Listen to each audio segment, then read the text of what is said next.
Yes.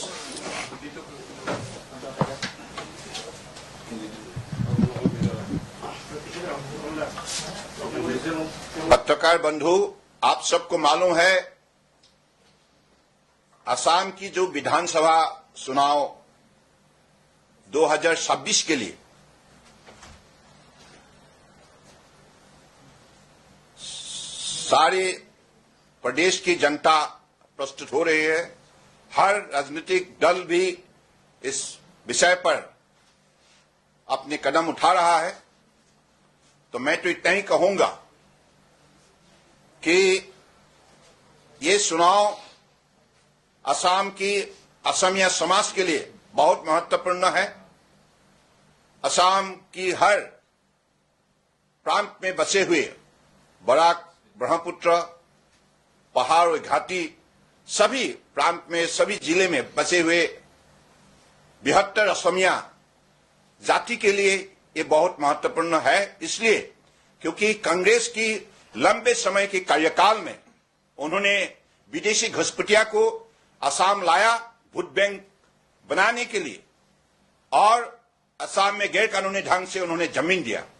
आज BJP नेतृत्वाधीन NDA सरकार ने माननीय प्रधानमंत्री जी के नेतृत्व में आज असम में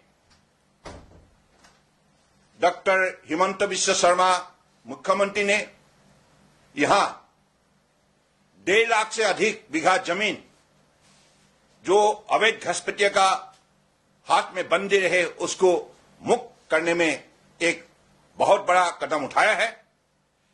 और इसके साथ साथ पिछले 10 साल में काजीरंगा और हमारे बतडबा, जहां महापुरुष श्रीमंत शंकरदेव महापुरुष के जन्म स्थान है, ऐसे ही महत्वपूर्ण इलाका को अवैध घुसपैठिया ने उसको घेर कर रखा था। तो उसको भी बीजेपी सरकार ने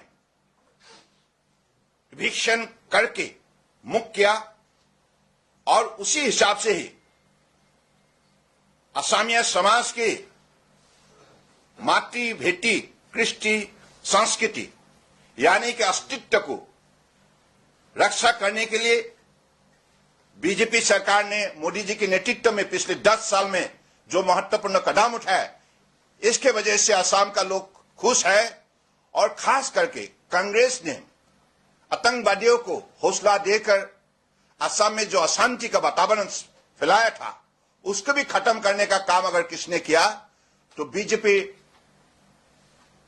सरकार ने की है। माननीय प्रधानमंत्री नरेंद्र मोदी जी के नेतृत्व में माननीय गृह मंत्री अमित शाह जी की मजबूत कदम के जरिए आज असम में शांति लाने का काम किया। शांति होने की वजह से प्रगति संभव हुई है और लोगों को इज्जत से जीने का मौका मिला है। जो काम कांग्रेस ने 55 साल नहीं कर पाया, माननीय प्रधानमंत्री नरेंद्र मोदी जी के नेतृत्व में 10 साल के अंदर ये आमूल परिवर्तन संभव हुई है, जिसके लिए असम का जनता खुश है। अभी भी बहुत से जिले हैं जहां बांग्लादेशी अवैध घुसपैठिया बसा हुआ है, उनको भी निकालना होगा। और अगले दिनों में जो भी उन्होंने जमीन अवैध रूप से कब्जा करके रखा है उसको भी मुक्त करना होगा, क्योंकि अगले दिनों में बीजेपी सरकार की यही लक्ष्य होगा कि असम की जनता की अस्तित्व हमेशा सुरक्षित रहे, स्वाभिमान को हमेशा सुरक्षित रखने का काम अगले दिनों में बीजेपी सरकार करेगा। तो इसलिए मैं मानता हूं इस चुनाव असम की जनता ने बड़े गंभीर रूप से सोच समझकर बीजेपी को फिर से सत्ता में लाएगा, क्योंकि कांग्रेस आने से फिर से विदेशी घुसपैठिया का यहां ज्यादा ही उनकी गतिविधियां बढ़ेगा। तो ये कभी भी असम का जनता नहीं सकते। असम में बसे हुए हर भारतीय नागरिक का स्वाभिमान को, उनकी अस्तित्व को रक्षा करने के लिए बीजेपी सरकार प्रतिबद्ध है और रहेगा। तो अगले दिनों में हमारा भी यही लक्ष्य होगा, क्योंकि असम हमेशा विदेश से मुक्त रहे, असम की जनता की मातृ भेटी कृष्टि संस्कृति भाषा साहित्य सही सुरक्षित रखे और यहाँ की जो विरासत है, यहाँ की सांस्कृतिक जो धरोहर है वो हमेशा सुरक्षित रहे।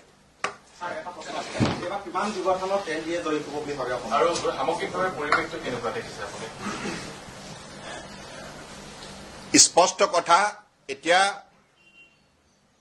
অসমৰ জনগণে ভাৰতীয় জনতা পাৰ্টিক এই কাৰণে পুনৰ ক্ষমতাত অধিষ্ঠিত কৰিব, কাৰণ ভাৰতীয় জনতা পাৰ্টি থাকিলে অসমত শান্তি থাকিব, অসমত প্ৰগতি সম্ভৱ হ'ব, অসমৰ উঠি অহা প্ৰজন্মই একবিংশ শতিকাত নিজক শক্তিশালী ৰূপত গঢ় দিবলৈ সুযোগ পাব আৰু আটাইতকৈ ডাঙৰ কথা অসমীয়া জাতিৰ অস্তিত্ব সুৰক্ষিত হৈ থাকিব। কংগ্ৰেছ আহিলে পুনৰ বিদেশী দপদপনি বৃদ্ধি হ'ব। গতিকে সেইকাৰণে গোটেই সমগ্ৰ অসমৰ ইতিমধ্যে প্ৰতিচ্ছবিখন প্ৰায় স্পষ্ট হৈছে যে পুনৰ বিজেপি চৰকাৰে হ'ব।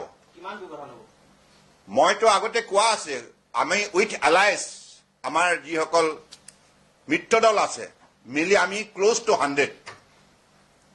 ধন্যবাদ।